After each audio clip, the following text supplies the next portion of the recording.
அவர் கனவு தான் காங்க முடியும். எல்லாம் ரீல் விட்டுக்கிட்டு ஆட்சி தான் பாக்குறோம். போராட்டத்தை தான் பார்த்துக்கிட்டு இருக்கோம். வெற்றி வெற்றி என்று பெயர் சுட்டினாங்க பாரு. இதையெல்லாம் உள்ள பேச வேண்டியதெல்லாம் பொதுல பேச முடியாது. இதுதான் ஆரம்பம். பொறுத்திருந்து பாருங்க.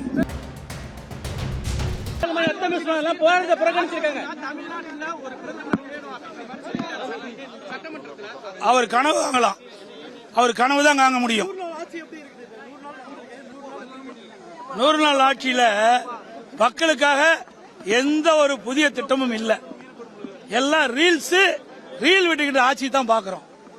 100 நாள் முதல் 100 நாள் ஒரு ஆட்சி பொறுப்பேற்று முதல் 100 நாள் தான் இந்த ஆட்சி திட்டங்கள் எப்படி போடுறாங்க, அதனால மக்களுக்கு என்ன நன்மை கிடைக்கும் அப்படின்னு மக்கள் பார்ப்பாங்க. ஆனா இந்த 100 நாட்கள்ல இவர்கள் ஆட்சி பொறுப்பேற்றிலிருந்து விவசாயிகள் போராட்டம், அரசு ஊழியர்கள் போராட்டம், செவிலியர்கள் போராட்டம், மருத்துவர்கள் போராட்டம் அப்படின்னு போராட்டத்தை தான் பார்த்துக்கிட்டு இருக்கோமா ஒழிய இந்த ஆட்சியில மக்களுக்கான திட்டங்கள் எதுவுமே பார்க்க முடியல. இதுதான் இந்த ஆட்சியுடைய நிலை. அது மட்டும் இல்ல, இன்னைக்கு பட்ஜெட்லயும் சரி, வேளாண் பட்ஜெட்டிலும் சரி, ஏற்கனவே இருக்கிற திட்டங்களுக்கு பெயரை மாற்றி வெற்றி வெற்றி என்று பெயர் சுட்டினாங்க பாரு. இதுதான் இந்த ஆட்சியுடைய சாதனையா நான் 100 நாள பார்க்க முடியும்.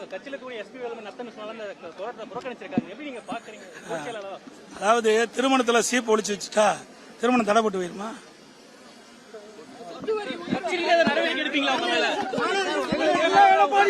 இதையெல்லாம் உள்ள பேச வேண்டியதெல்லாம் பொதுல பேச முடியாது சார். இதெல்லாம் அதான் சொல்லணும். இது இன்றைக்கு கூட்டம் வேற, அதை பத்தி கேளு.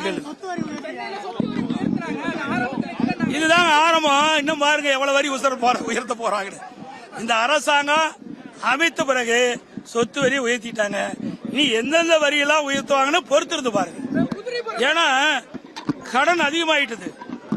இந்த பட்ஜெட்ல இதுக்கு முழுமையான விளக்கம் இந்த அரசாங்கத்தில் அளிக்க முடியல.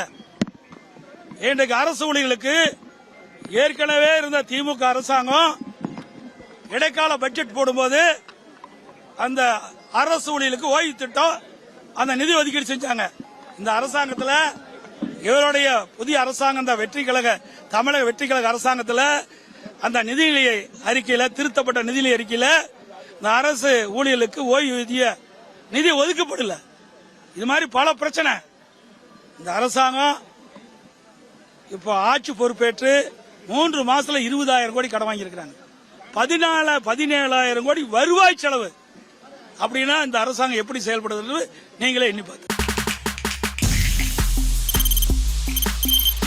தவிர்க்க முடியாத தம்ப்நெயில்ஸ், கலக்கலான கண்டென்ட்ஸ், சினிமாவும் சீரியஸ் பிரச்சனைகளும், பல வருடங்கள் இடைவெளிக்கு பிறகு இந்த படத்துல ஒரு கலகலப்பும் கைகலப்பும்.